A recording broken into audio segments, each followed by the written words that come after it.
Hello, and welcome to the Green Grassroots of Football with me, Andy Glover. Me, Mark Grinter. And I would just like to thank our sponsor, Rachel's Bookkeeping, for all of your bookkeeping needs. You'll note that Ben is again not with us. After heralding his arrival as part of the team, he's been a real letdown, and words will have to be had, perhaps even send him to train with the under-23s. Now on this episode, we have a new guest to the show, but someone who's been associated with our club ever since he brought his girls team to the club in 2016 for their final 3 years, before taking on the role of General Secretary for 3 years in 2018 and moving on to coaching our Soccer Tots at the same time. We welcome Mark Small. Hello, Mark. Hello, Andy. Okay. Is there anything else about yourself? That was a basic overview. Anything else about yourself, or does that cover it? Pretty much, I'd say, yeah. I've been coaching since, 15 years now. Because you brought your team in, didn't I did, yeah. The final 3 years. They did, yeah. So we brought them in from Longwell Green. We brought two teams in from Longwell Green because they were moving into 11-a-side, and both teams at Longwell Green were just not enough players ultimately. So we were looking around for other clubs, and Fries were very welcome at the time, and we looked around, yeah, it was very good, and we were happy to come in, really. So yes, all from there, really, and it's grown from there. Yeah, as you said, I've fixture secretary, and now Tots manager or coach, yes. So lots happened. And your 6th year as Tots coach. Yes, flown by, obviously. Okay, so if I give a bit of my history in terms of Tots and also the Wildcats, because that's the Tots is kind of like the boys' side, really. Although Yeah. you do girls as well. We do girls, but it is mainly boys ultimately, yeah. Whereas the Wildcats is specifically Yes. girls. So Yeah. you do boys and girls if they come along. Yes. Whereas the Wildcats is specifically for Yeah. girls, Yeah. isn't it? Right, so I spent 3 years coaching the Tots from 2008 to 2011. And then a year with the Wildcats in 2022 to 2023, and I subsequently have taken on that team. However, obviously, if they need support with my coaching staff are around, then I'll happily jump in with the Wildcats and support them wherever needed. Mark, yourself? I did on the Tots for a year or so, just before Mark. Yeah, about you. Yeah, and then obviously when I started the girls section back in 2019, Kelsey and Bernie started it. I think they did it for about a year, and again ever since then I've done the Wildcats. Have tried to move it on. I've not been successful in this as of yet, But that's what we'll talk about tonight, hopefully. but still enjoy doing it, and it's great. I mean, the little girls and stuff are fantastic to coach, and it's a lot of fun, so yeah. In case you hear any background noise, listeners, we're again in Trustee Summerdale Pavilion, the home of Fry Club JFC and of course Red Falcon, even though Ben's not here again. So anyway, so I'll start off with a report actually. This was reported in The National in 2021. A 4-year-old London boy has begun training with Arsenal after they spotted him while still in nursery. Zain Ali Salman caught the eye of scouts while playing with boys much older than him at his local grassroots team and becomes the youngest ever recruit to the Arsenal pre-academy. After he was invited into Arsenal, scouts from Chelsea, Fulham, Crystal Palace and others contacted them. So he was 4. So I'll just put that one out there, you know. There's us coaching our 3-4 players. It's ridiculous, isn't it? I mean, to be honest, I think it's in some European countries they don't even look at them until at least 10, if not 12 and stuff. 4 years old. How do they know at 4? That is crazy, isn't it? Yeah. Nuts. You've got to allow them to develop, haven't you? And obviously, I see it myself. You get boys who come in at 4 and 5, really good, some not so good, but in a couple of years' time you can see them come through, can't they? So you've got to give them time. Well, I go back to my time when I did work with Bristol City and I scouted with them for a while, and I worked particularly with a team that my grandson was involved with, and as under 8s they had a phenomenal team. And these boys were coming in and they were 7-year-olds and they were brilliant. And I looked at them sort of 4 or 5 years later, and I think there's one boy still there. You know, so all these young 7, 8-year-olds, 6, 7-year-olds that have been brought up to the academy as amazing children, by that time, weren't the amazing children that they were younger, and others who had obviously developed later have taken their place. Yeah. So how can you say this 4-year-old, this is the one we want? Because he'll develop or may not, he may develop but he may not, and others will suddenly develop at 12, 13, 14 and completely take their place. So, well, academies apparently know what they're doing. But anyway, we'll discuss, hopefully tonight, we'll look at the general Tots and Wildcats age range and discuss sort of hopefully the benefits of that. So I've got a few things, Mark, to have a look at, and I found sort of what is called the 3 mainstays or 3 pillars of that age group coaching football. And the first one, physical development. So that sort of football training enhances like motor skills, including like basic drills, running, jumping, kicking the ball, make it seem like child's play, and sort of lay the foundation of healthy and active lifestyle. Any thoughts on that? I think I said certainly for the girls and the Wildcats, I've said 5 years now. The warm up every single week is sharks and fishes, and I think every week I think they're going to be bored of this by now, and every week it's probably one of their favourite things. We also do the obstacle course, a basic obstacle course, weaving in and out, so obviously learning skills going backwards, forwards, jumping, up, down, maybe with a little. But so there's 2 of the main routines which probably take up half the Wildcat session.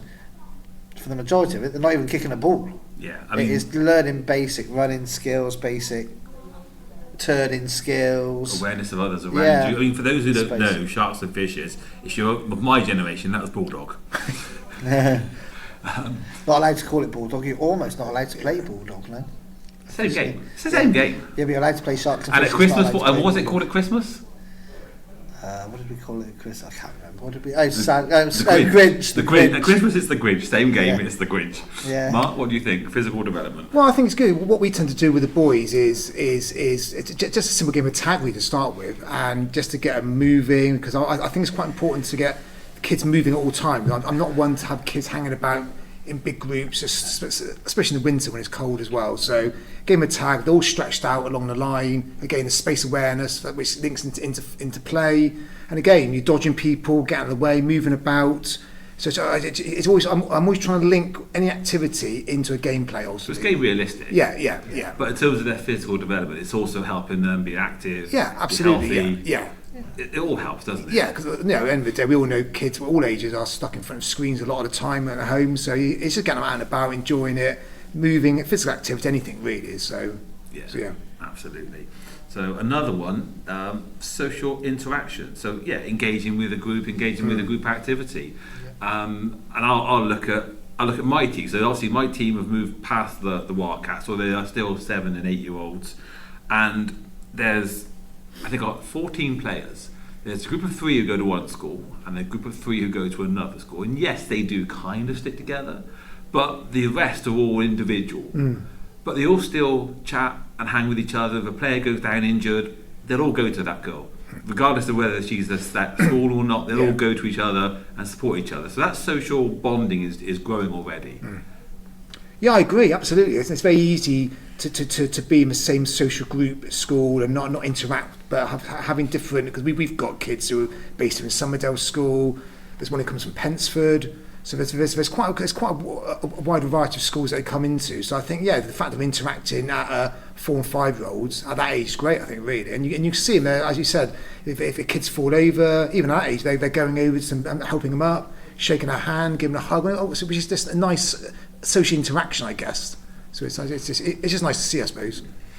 Yeah, I totally agree. I think I've mentioned it on many of the podcasts. I think grassroots football is all said. The likelihood of getting a professional at your club is minimal, but what you'll have is people who are working in part of teams when they go into working life, in school life, and it's preparing certainly the younger ones when they go to secondary school. There could be, like you said, from all different schools at the moment at primary. When they go to secondary school, they're going to know 5 or 6. Yeah. It gives them that sort of advantage as well, that you know in different people. It's confidence as well, isn't it? Because as we all know, we move through in life, be it school, be it university, be it work, wherever. Even like socially, you need to interact with obviously new people and different people. So the fact that people are interacting at this age, 4 and 5 year olds, together who don't know each other, I think is really healthy for the future, really. Yeah. Absolutely, and it benefits not just that, but then of course when they do become a team, not necessarily when you were saying, Mark, when they're older, but just generally when they form into that team as say 6-year-olds and 7-year-olds, that coming together, even though they were from disparate groups, disparate schools, it helps form that bond, form them into a team and a cohesive unit as a playing unit. So it does help, doesn't it? And that's part of the reason, we won't go on to it later, that's part of the reason why when we join, the boys come in, it's by school age. So we start a reception group, that reception group then moves on to year 1, year 2. We don't mix, so I think it's important to keep that group together, so they go on from being a Soccer Tots at reception up then to under 5s as we call it, under 6s, under 7s, etc. So they all go up as a group, which I think is quite. Now it's interesting. We'll come away slightly from our little, I wouldn't say it's a script, it's not a script, but our little sort of bullet points that I've got to go through here, because I know that our other local rivals just across the railway track have done it different in the past, because I've played teams and I've seen players and they've moved on, in that they go by ability, and if there's a player who's much better ability, they will move them up an age, and that is a way that the FA do suggest doing it as well.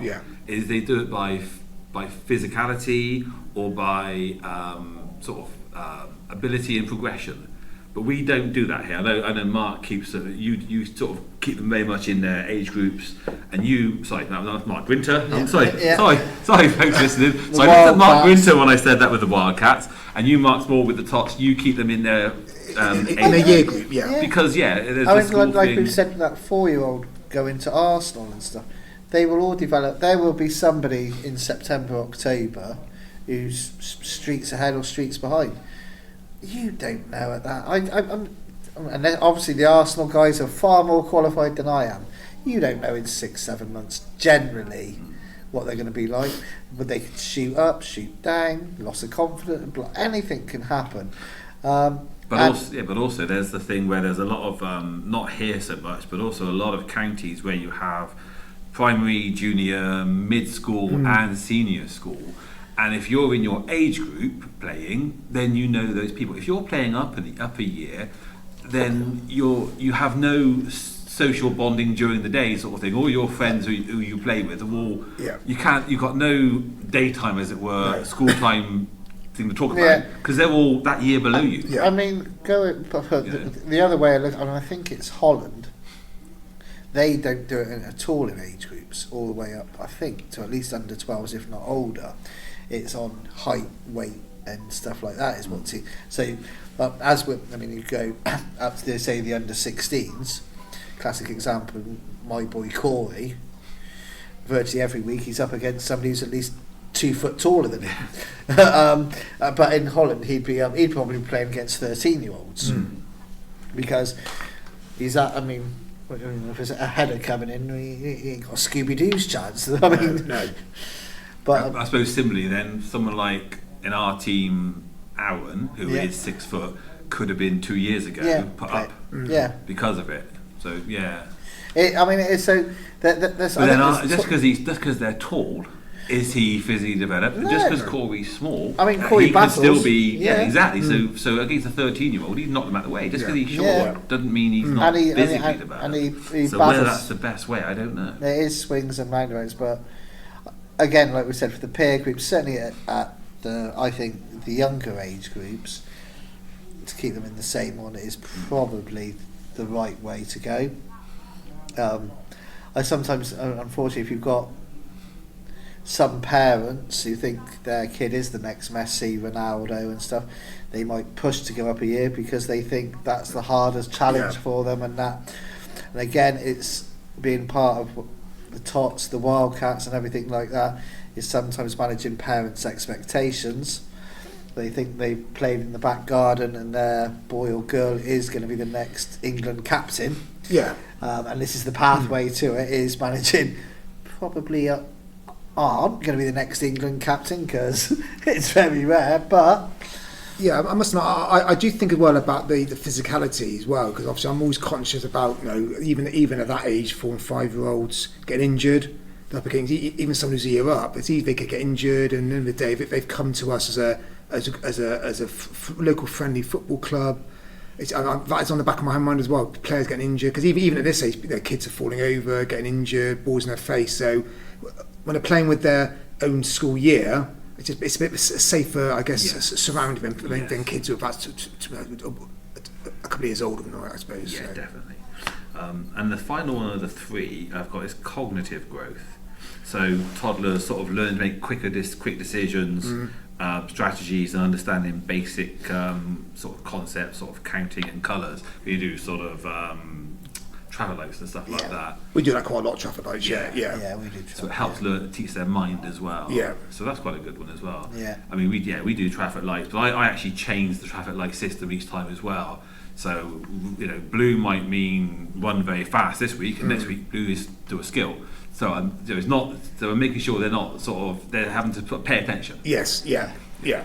Listening again, you want them to listen, and again, what you're trying to do with the basics is, you know, even though they don't realise it, the games are basic things that will help them in football as they go on. So even traffic lights is looking in space, and you know, you don't want running into each other and stuff like that. But again, for Wildcats, Tots, when they do have ball exercises, it is making sure they've almost got a ball each, really, on times as well. Oh, definitely. Well, that's actually the first thing that we do when they turn up, because obviously people are coming at different times. We get everyone a ball each, and we just dribble. They've got a ball at their feet. As soon as they get there, they're dribbling. Both feet. We always encourage both feet, little touches, both feet, and then once everyone's there at the session, then we start it properly. Then really, so yeah. But it also gives them a sort of a definite routine. Yes. And it also gives a certain discipline to it as well, doesn't it? Absolutely, yeah. They sort of know what they're going to do when they turn up. Yeah. Okay, so that's the sort of main mainstays or pillars, if you were.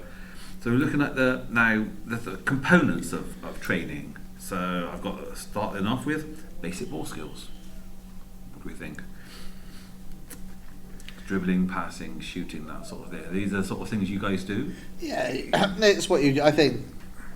I said we aim a lot of because I say, Mark, I know you talk about the obstacle course, but your Wildcats in theory go up to 6-7-year-old as well. Yeah. So, you know, it's always, as I said, it's a gradual thing.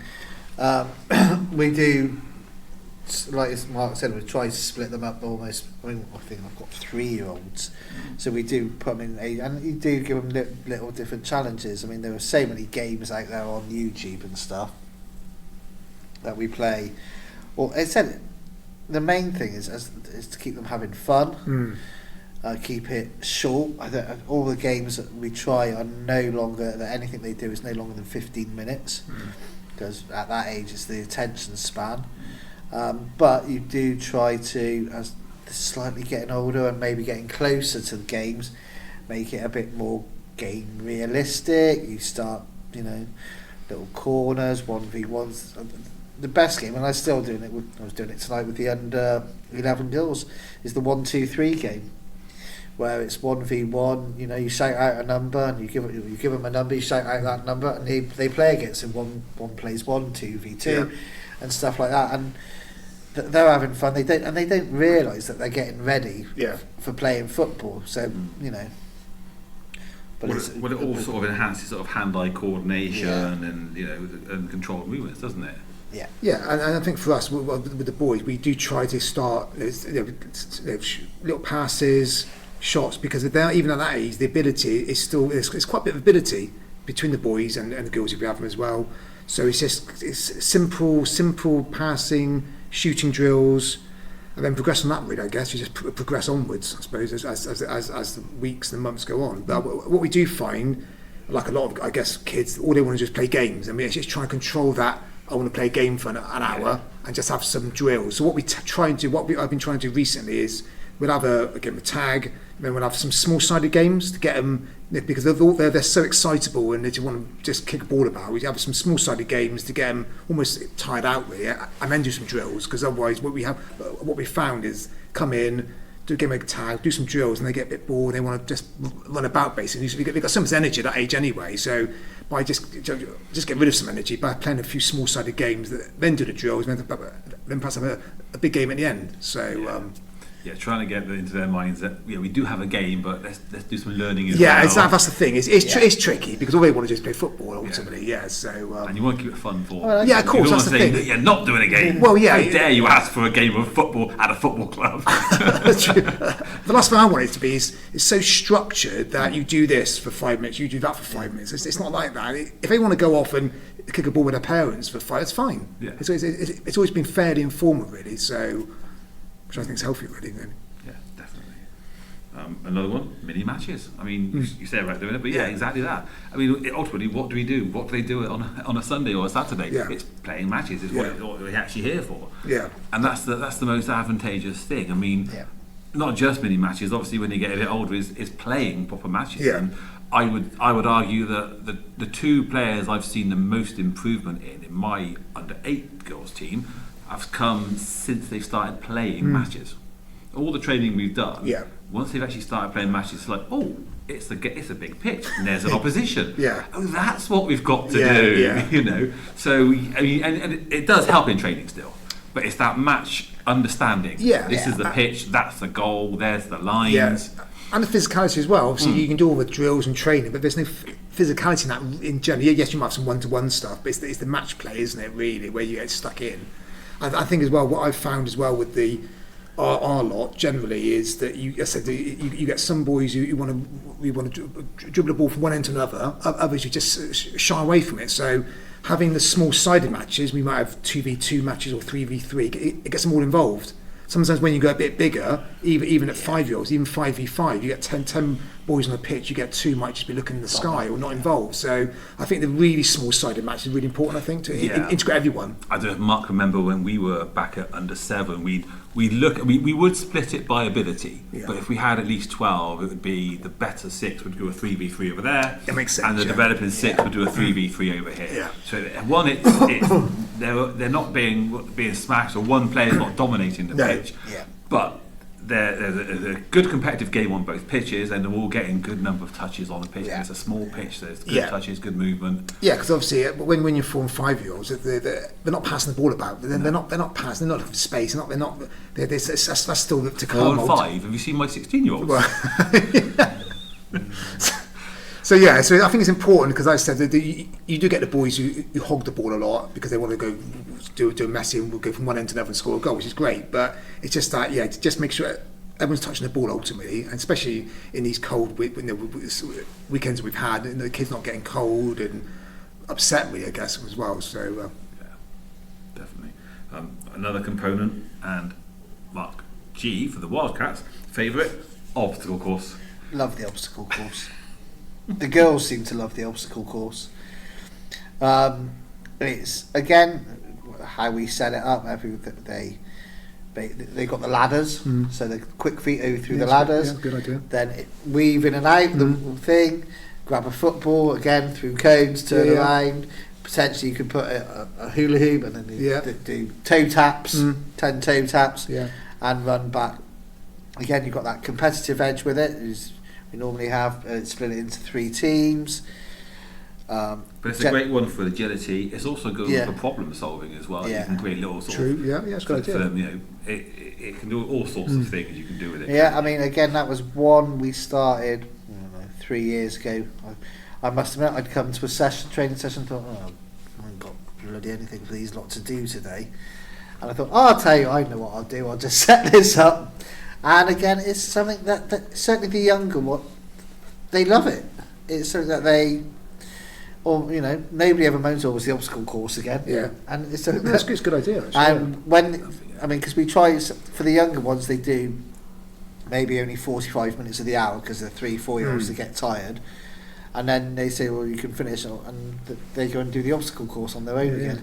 They're quite happy then. Go back to it. And do it again because they like. running and jumping in and out. It's at that age. It's what they sort of like. It's not much different to going to the playground. No, because it's like having fun doing, and and they just think they're having fun. But like Andy said, it is. We try to incorporate a bit of dribbling in there, a bit of quick feet, learning feet, and a bit of like toe taps. And there's skill involved as well. And the turns, and can you get the ball under the cone and round? Because we put the little pole, so they have to get the ball through the hoop to then get it back. So they think they're having fun, but they're learning various skills of football. Aren't they? Yeah, and again, bizarrely, it's the same as sharks and fishes. I've been trying to think, well, I'll push myself away from that, but they all seem to love it. So if they enjoy it, why not? And it's the thinking skills, as you said, Andy. It's making them. It's not just dribbling the football from one end to another. It's getting them to think about how they react to things and what happens. So, which is what you do anyway in football, don't you? So and they twist and turn because we do try to change the course every week. So the hoops which they get the ball, so it's different angles, and so they've got to pass, get it through that, twist and get it back. And we try different skills, like you said, it's either the toe taps and whatever, the drag backs or whatever they try to do as part of that course. So, and the thing is, these obstacle courses are way too difficult for people like Mark and myself to do. So luckily, his daughter comes down and she does it every weekend. That's good. There's no way I could do it. And it's and again, because the span, their concentration span can be short. Yeah. You have to keep trying to do things.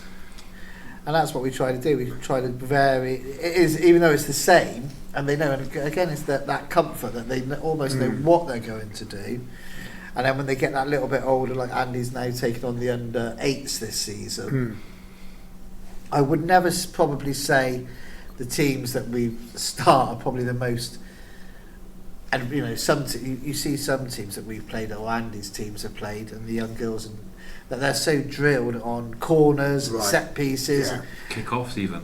And it's like totally drilled. I mean, I must. I don't do that with them. No.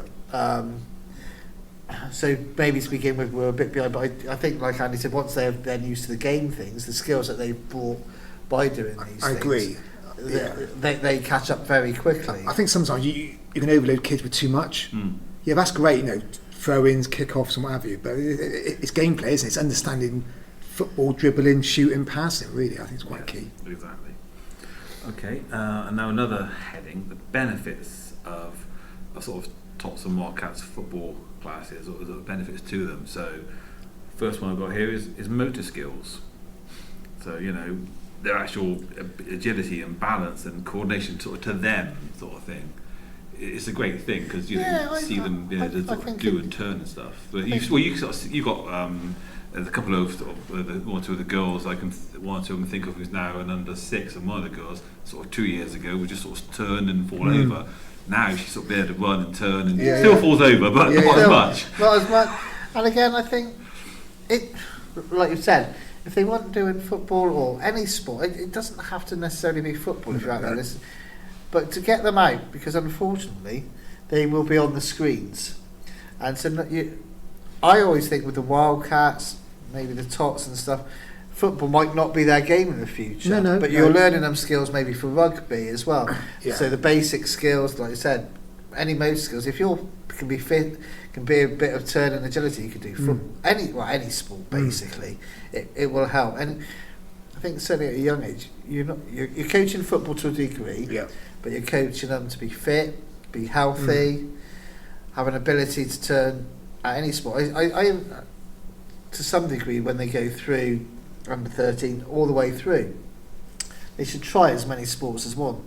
If you've got a certain kid who you think is going to be the next Messi or the next Lucy Bronze or whoever, if they just concentrate on football from like that young lad at 4 at Arsenal, well, if he's doing that at 4, by the time he's 8 or 9, he might be bored doodah of football. I don't want to kick a ball again, because you've got to give it a bit of variety. Absolutely, yeah. And I agree. Obviously, with what we tend to do with the training, we don't do dribble the ball up and down. We change angles. We might do something different. We might get them going around poles. Anything where they're just changing direction, I think it's quite important.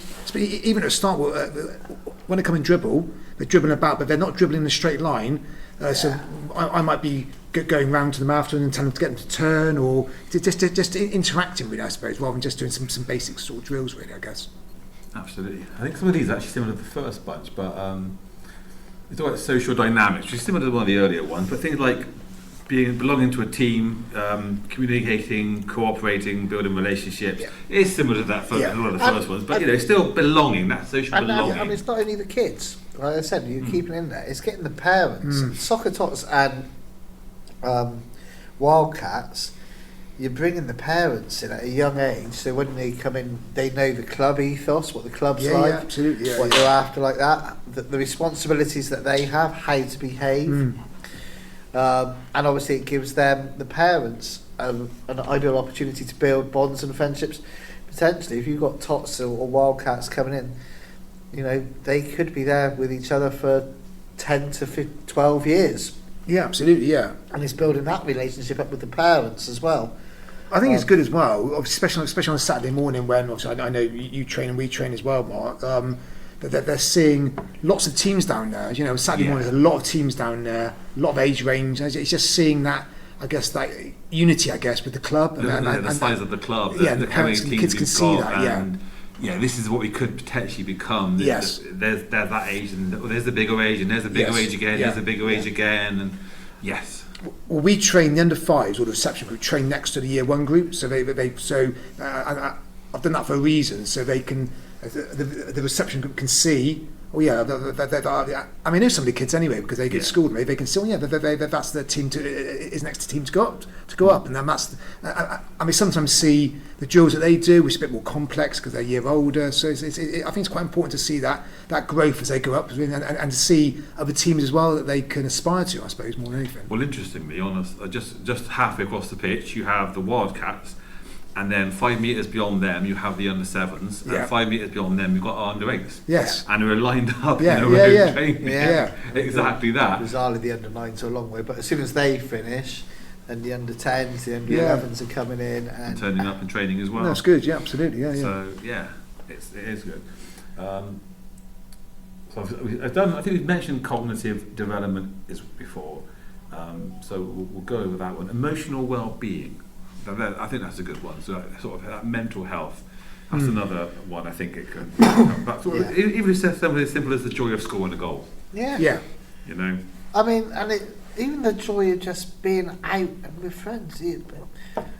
With the weather, as bad as it is, and stuff, they might not come out for it, and you can tell the difference when they come regularly and when they don't. Yeah. And the confidence and stuff that they bring, and it makes such a difference. But when they score a goal, they don't go yay on their own. No, all the teammates come together, even though they're not necessarily, when they first come together, friends. Yeah. Even if it's their first week, they all come together, celebrate together. Yeah. And their general, classic is my niece Freya. She, first 3 or 4 months, it was quiet, and they always, a load of them come, and parents have got to hold their hands to start with, where they're scared and nervous but after weeks 3, 4, 5 and 6, who's mum and dad basically when they drop off, they don't care, they're out there and they're enjoying it, and that builds that, again, it's that confidence, it's to get on with it and enjoy general life, and again, it's such a good thing. It just gives them a boost as well. It also gives a boost, I think, when they get the praise from the coach as well. Yeah. Well done, that was a really good turn. You see a little smile on their faces. Not so much when they're older. Oh, well done, that was a really good turn. You sort of scowl at you. But the younger ones, especially. Yeah. I think, I think a key to grassroots coaching all the way through is positivity. And unfortunately, in today's world, they will face, certainly with social media and stuff, a lot of negative stuff.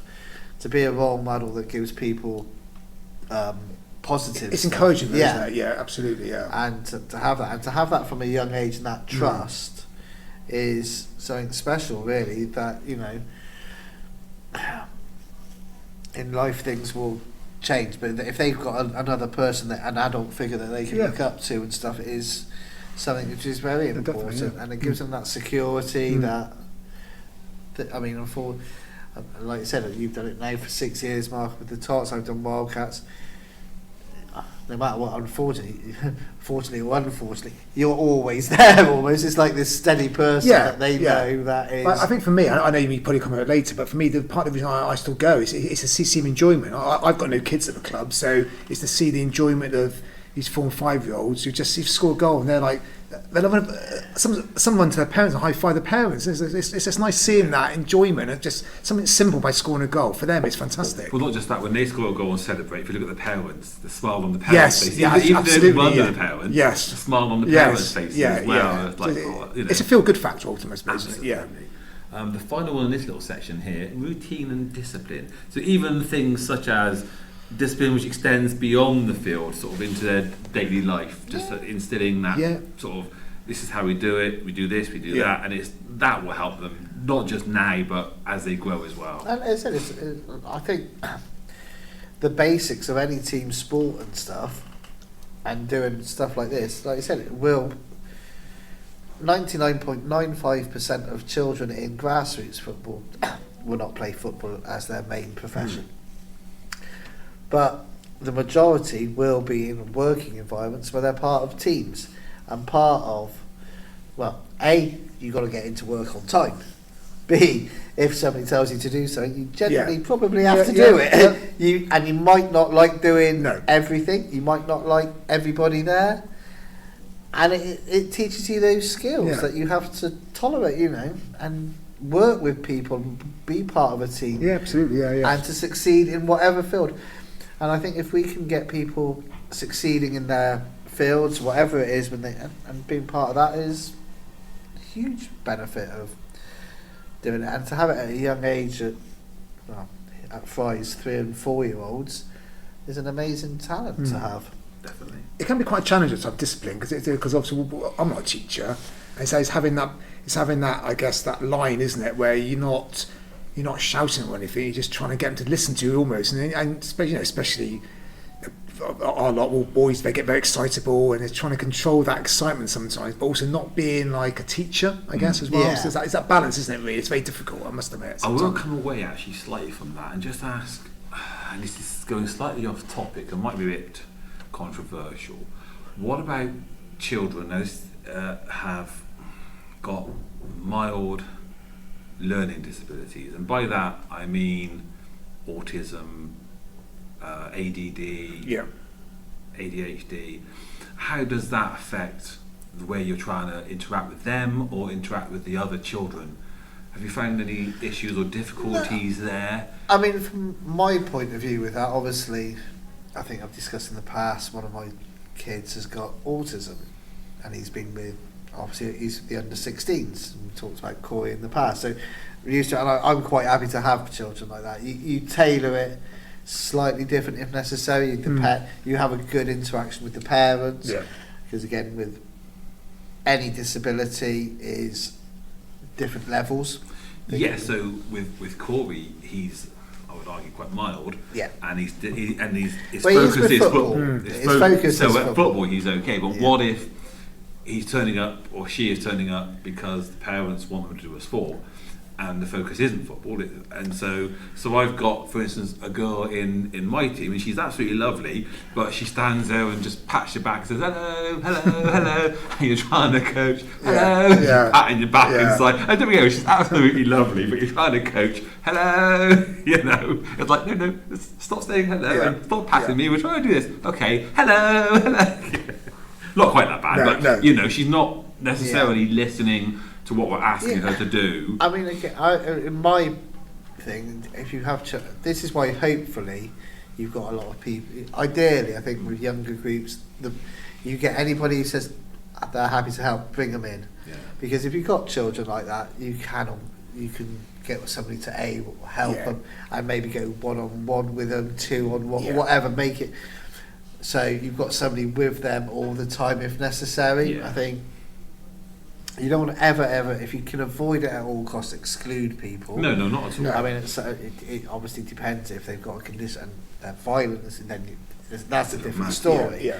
But if it's just, But if it's just generally distracted, then you, help and yeah. support them, I mean, if unfortunately if you're on your own, that might be a different story because you haven't got the capacity to deal with that. But get as many. I mean, I think now basically I do the Wildcat session. All I do is set up. and let others take over. And then I chat because I don't think I actually do. If everybody's there is no need to coach because I think now there's half a dozen of them. And again, I think that's an advantage with the Wildcats and the Tots. What you try to do is that you are almost looking for the parents then to take it on. That's quite key, isn't it? Yeah. To be to run the team. So, have you had experience with anyone like that at all, Mark? There are a couple of the under sixes, the current under sixes, who are got autism, and parents have let us know about it, and we've obviously let the coach know about it. And it's just interacting, making sure you're down on one knee, you're explaining things they can see, they can understand what you're talking about, and as Mark said, not isolating them, just getting involved in the group and making sure that the other kids aren't aware of their disability, but they're just involved. They're just involved and they enjoy it. Yes, they may not focus enough or concentrate, but still include them. Yes. And you might want to have them. No, if you have three groups of four, you might want to have another group of three and have them in it. So just so you're just as a smaller number of kids, because sometimes having a big group could be an issue for them. They might shy away from having a big group. Yeah. So I think it's just understanding their needs, making sure they understand you more than anything, I suppose, because it's very easy when you're stood up and you're explaining a drill. That's sometimes some kids get it, some kids don't get it. So it's making sure that the kids who perhaps don't quite get it and understand it in more detail, I suppose. Yeah. Okay. I want to move on just to get a quick talk about this little subject and get your views. I came across a company, a Soccer Tots company, who sort of specialises in Brazilian type football. So they advertise 3 age groups, 6 months to 1 year, and sessions focusing on helping children crawling around, moving, and using the appropriate equipment and exercises. And then there's the 1 year to the 3-year-old, applying balance they've already developed to control the ball in the air in new ways. And then the 3 year to 5 years, children are encouraged to hone their juggling skills. Any thoughts at all? If they're having fun, why not? And, 6 months to a year. yeah, but I suppose what that is there are obviously kids clubs, tots clubs, God knows what else, and they are looking for a niche market. I would have seen potentially they are in affluent areas that people have probably got more money than sense. It's obviously an income driver, and I get as well. If you get these kids in young, they will stay, won't they? I guess the whole point is getting them in young. Obviously, I think 6 months is way too young, but getting them in young. Obviously, we start a reception group for the boys only because that's 2 years before they play. So they come in at a young age, and so hopefully it's long enough for them to then gain the skills to play football. Yes, we do get requests for younger players, but younger kids, but. The coaches, there's only so many people available to do, obviously, and as I've said, I don't really want to interact with 3-year-olds with 5-year-olds because it's a big difference. We have got, I think Nora might be 4 now. I know you've got some young ones, haven't you? But Nora's been with us 18 months now. I mean, she's still only it's ridiculously small. But Dad, to be fair with her, Dad is always with her and does the obstacle course with her all the time, and even so she's on the welcome man with her. But 6 months. I mean, it depends how they're advertising it. If they're advertising it as football, 6 months to a year is ridiculous. Franchise, but it's money, I suppose, isn't it? Yeah, I suppose I was just thinking that if you had this area where it's almost like a bowling, a little dance floor area. And you were available on a Wednesday morning between 9 and 12, and if that was my living, I'd probably do it. Yeah.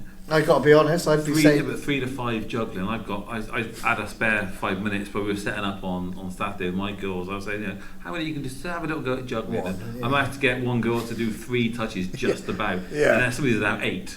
Yeah. This is 3 to 5 juggling. So potentially, they're starting early. Yeah. They could be with the small size 1 balls, and you could probably do it.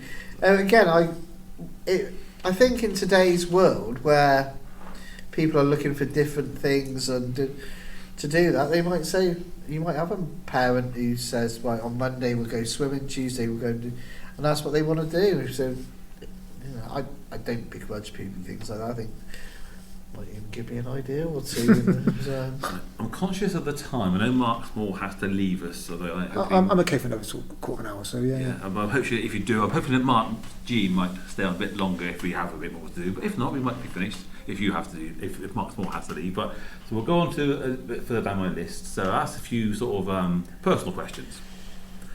Why do you do it? So I'll start with Soccer Tots, Mark Small. Why do you do it? Well, I do genuinely enjoy it. Yes. I guess your question, who else would do it? I suppose is that's one question. That was my answer when I did it in 10 yes. years. There is that one. I'm not sure who else would do it, and I know Mark G and James Cook, who's obviously our secretary now, was doing it at a time, and probably quite grateful I stepped in to do it. So, but yeah, it's I do generally enjoy. Yes, it's a Saturday morning. Sometimes getting out of Saturday morning, it's not easy, but yeah, it's as I've said earlier, it's the genuine enjoyment. The parents park in the car park, they walk through the pavilion, and the kids are running to get football, and it's like the enjoyment. It's literally the hands in the air running to get the football at 9:15 on a Saturday morning. It's just that enjoyment, really, I think, really. And there's just sessions. The session's only 45 minutes for the fives, but it's just for general enjoyment, and I enjoy as well because it keeps my hand as well in coaching ultimately, I suppose. So yeah. Well, the second question is actually what would you get from it? I suppose that's kind of part of this as well. Yeah. What do you get from it? So yeah, it keeps your eye in as a coach as well, and and also I'm looking around at other coaches on a Saturday morning, obviously the teams to take a note of what they're doing as well, really, because you're always learning ultimately. So I suppose you also get a sense of like self-worth in the sense of I'm sort of contributing to my community in it as well. Yeah. You must get that as absolutely, well. And it's nice doing it for 5-6 years now. You see them. I see boys that I coached 5 years ago, and you can see them develop, and it's just quite nice to see them go through the club. And I'm sure if I'm here another 10 years, they'll be playing under 16, under 18. So it's just nice to see that development right through, I suppose. Yeah. Okay, Mark Grinter from the Wildcats. Why did you do it, and what did you get from it? Yeah, like I said, from the same as Mark, you do get to see. In some ways, it's the fun factor with the at that age.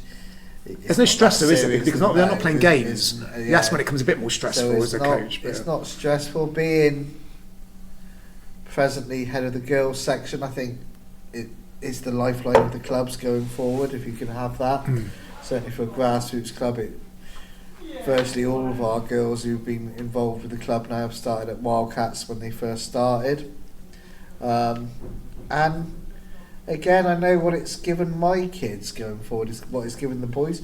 I mean, my boys now, in their last season at Fry's, they're going on to Bristol City Robbins Foundation and stuff, which if they probably hadn't been at Fry's, that wouldn't have been an avenue they'd have gone down. So speaking to them there, the futures that they can give that. So the positive things it can give children. Obviously Corey with his autism, but it's being part of a community. You are expanding that community. And obviously with the upturn in girls and women's football at the moment, it's something to encourage. I think it gives a lot of things, but like I said, it is giving a lot back to the community. And the Wildcats is the thing. There is the thing, like Mark said, nobody else seems to want to do it, and you do want the volunteers to come in and take over because that you do get something. You do get that enjoyment knowing that no matter how small it is, you kind of hope that you have a positive effect on their life, even if it's only 1% going forward. that there might be that one person, you might only have 1 out of 100, that you could change their lives by doing it. No matter how, what the difference is. As I said, I could say to Andy now, what he's done, he's definitely changed Corey and Bradley's life. The paths being part of being that team for those last 10 years has had a major effect on their lives. And it can, for the positive. Yeah, I think also it's lifeblood of the club as well, because if it wasn't for the Tots, the Wildcats coming in, the club wouldn't survive. Ultimately, they need the young players to come in and come up for the club ultimately. So yeah, and that's actually one of the points I was going to come to in a bit was the benefits of having a Tots and Wildcat section is that regular throughput of players, consistent creation of teams, and it supports that continual existence of the club. I mean, I'm amazed. Without it, we can't survive. No, because there's obviously a lot of clubs locally. Red Falcon here, Keynsham. There's lots of clubs locally, isn't there? Yeah. And I know Keynsham's growing. Your Somerville site here is growing. Lots of young families come and go. So I think it's just important for the club that we embrace the youngsters ultimately. Because if we don't do it, someone else will. Yeah. One more personal question. So again, Mark Moore Tots. What benefits has it brought you as a person or as a coach doing it? Do you think, or has it? I'm sure it has, but it's. I guess it's control. I suppose. I guess it's made me appreciate. I guess certainly if there's any teachers listening, it certainly makes me appreciate being a teacher. I must admit, because I do. I do sympathise with teachers. I must admit, trying to control a load of 10, 15, 4 and 5 year olds. It's pretty challenging at times. But yeah, it's given me a general enjoyment, I suppose. It's encouraged me to coach, obviously continue coaching, and just it's another avenue, isn't it? Ultimately, just something it's for me to do as well. It's something for me to do on a weekend. It gives me something to talk about with work colleagues. What do you do as well? I'm doing this. I think people are quite interested in the fact you're doing coaching of a young group, especially if you haven't got any children in that group yourself. You haven't got any of your own children. I think people are interested in that. So for me, I just enjoy it, and it just gives me a bit of purpose in life, I suppose. Yeah. So yeah. Mark G, the Wildcats. Yeah, again, I think it gives a perspective. I mean, I'm currently involved, obviously, with the Wildcats, the under 10 girls, and now the under 16 boys.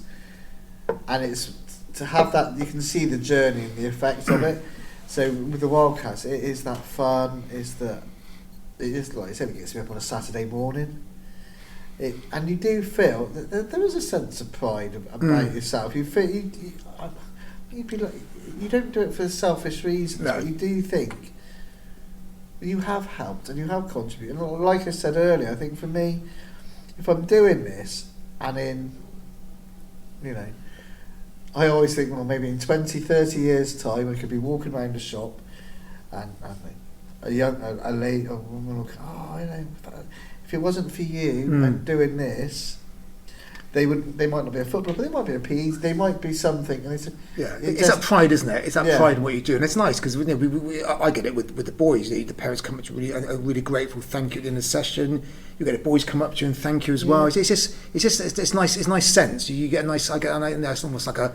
It sounds a bit sweet, a bit fluffy feeling. I guess almost. So they've enjoyed your 45 an hour session. And unfortunately, it seems that the further they go up the age groups, the younger, like you said, it's more thanks and it's appreciation. I think potentially the older they get, the parents are with you after 8-9 years. They like to have a little bit more of a moan at you and stuff. And you don't get that with the younger ones. No. I said again, we've done sharks and fishes for 6 years. A parent has not one. Why the dude are we doing? If I was doing the under 10 girls and we did the same training routine for 6 years, I think the parents would be saying, "Hang on a minute, this is girls be moaning as well."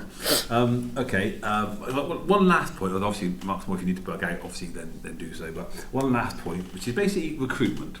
So, and for both of you, this is one of the key parts of doing this, is you're trying to find the right sort of parent coach to take on the role to go forward and then take take on the team going forward. But part of that, you've got to make sure they get their DBS, which is the regular 3-yearly police check, which is mandated, without which coaches are suspended by the FA compliance team. They also need to do their online safeguarding children, mandatory every 3 years. Online concussion guidelines, or that's only one person per team, and a minimum one person in a team online introduction to coaching football. So that's part of the recruitment that you guys kind of have to go through, trying to find someone to take on the team. How your experiences of that? There's a Mark Hall first. Well, I suppose as Mark G's mentioned, it's certainly when they first come, it's trying to find almost like a sixth sense of parents who want to get involved. Yeah. No, you can see some of the parents who turn up and they're kicking the ball out with their kid, be it mum or dad, and you can see them already. They look quite keen. You get the parents who just bring them, stand 2 foot back, 5 foot back from the field, and less keen. So you can sort of tell generally which parents are more keen or less keen. And now we'll get actually some parents who are kind of parents who play for the first team, for example, because there's that age group now. So obviously players who parents, dads or mums who actually play football or still, again they're a good focal point, because obviously they play an ideal for coaching and helping out. So yeah, there is that certainly for me, because my role ultimately is reception year.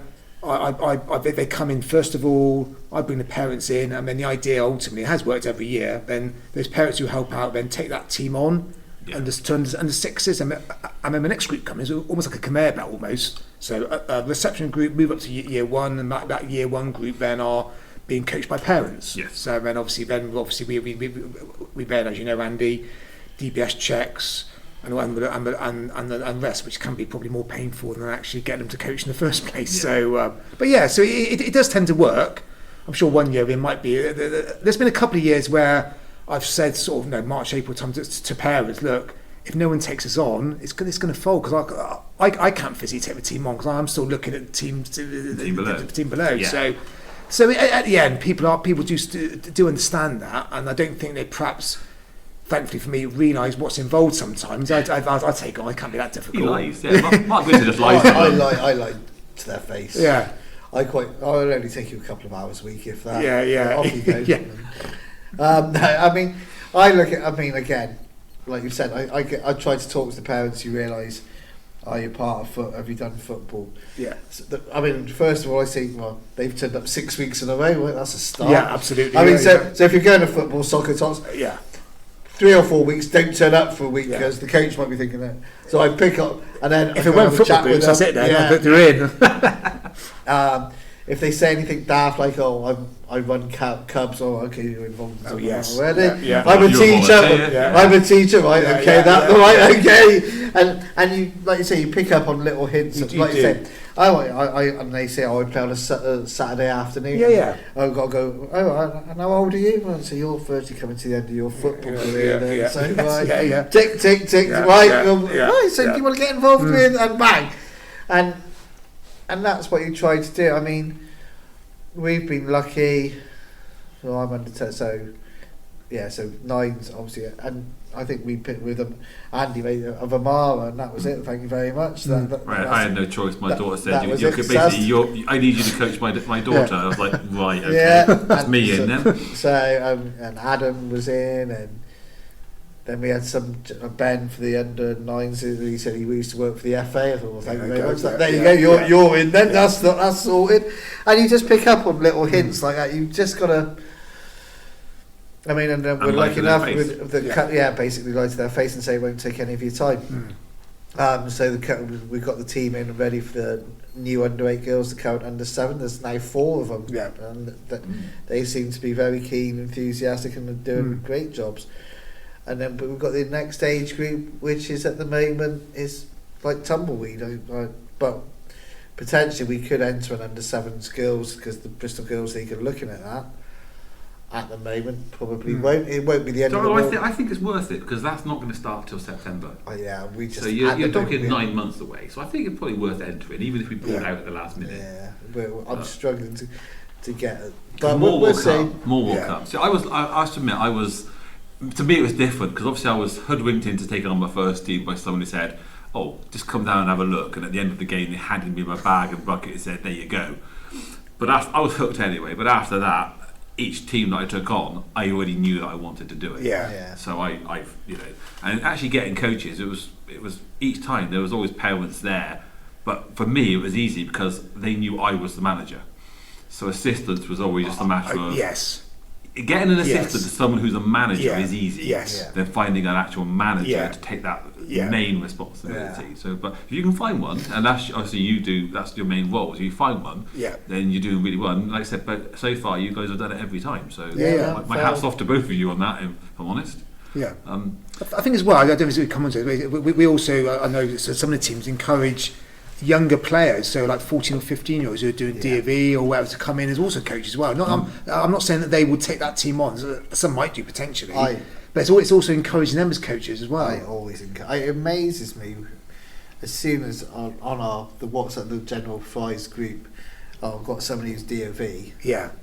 They can come. I'd have 20 of them to be honest, because I think it will encourage people involved.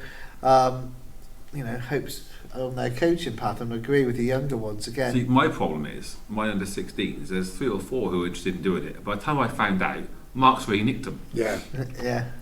And I know Saturday mornings practice isn't for everyone at that age, so you can't rely on them all the time. So well, they like Mark because Mark starts at 10:30. Mine starts at 9. Yes, and this is the option. Start at 9. Start at 10:30. Mark, we'll go with you. But as I said, I think you then get a reputation. I mean, I've got a younger brother of the under 16s is helping me out on a Saturday morning now, and so people will know that it's something that you encourage. I had trained tonight, and we got a D&V helping us tonight. Under 16s, I think we've got another one doing Wildcats, and there's another.